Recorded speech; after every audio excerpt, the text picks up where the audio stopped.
type of people who followed Charles Manson were, I think, above average in intelligence, intellectually pretty solid.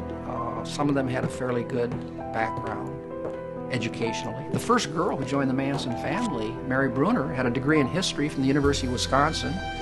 At the time she met Manson up in San Francisco, she was an assistant librarian at the University of California at Berkeley. So they were, fairly bright, not exceptionally bright, but emotionally they were very weak. They were looking for a leader in what they perceived to be leaderless times. And in return for their turning over their minds and their soul to Charles Manson, he relieved them of the responsibility of determining what to do with their lives. They didn't have to think anymore. He thought for them. And this was a rather seductive quid pro quo for these young, confused people.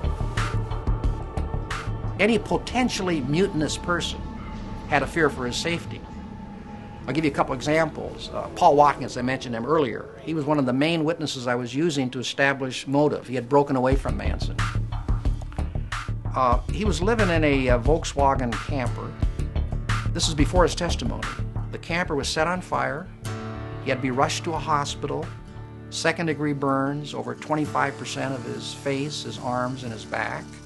Danny DiCarlo, another member of the family, I wanted to take him out of Spahn Ranch because the buntline revolver that was found on the side of a hill, I wanted to see if it had been fired out of Spahn Ranch. I wanted to connect that revolver with Spahn Ranch. And Danny said it had been fired out there, so I wanted him to come out there and show us where they were so we could find shells and connect the shells with the buntline revolver. Danny refused to go out there unless we put handcuffs on him.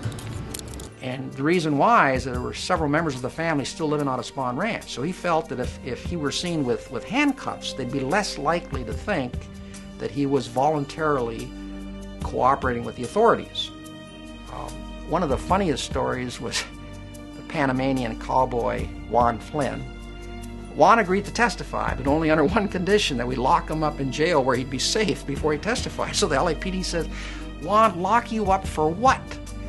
So they started talking, and Juan said, "Well, I drank some beer out in the desert. It was a national park, a little infraction." They arrested him for that, and they put him in jail. So there was a lot of fear going around, a lot of fear.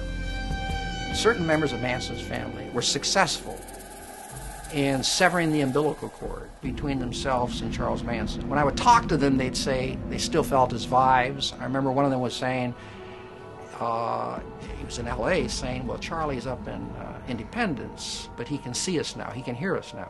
So, but they had broken away from him, and these are the people that gave me an insight into Charles Manson. I wouldn't have had any insight into Manson without talking to former members of his family.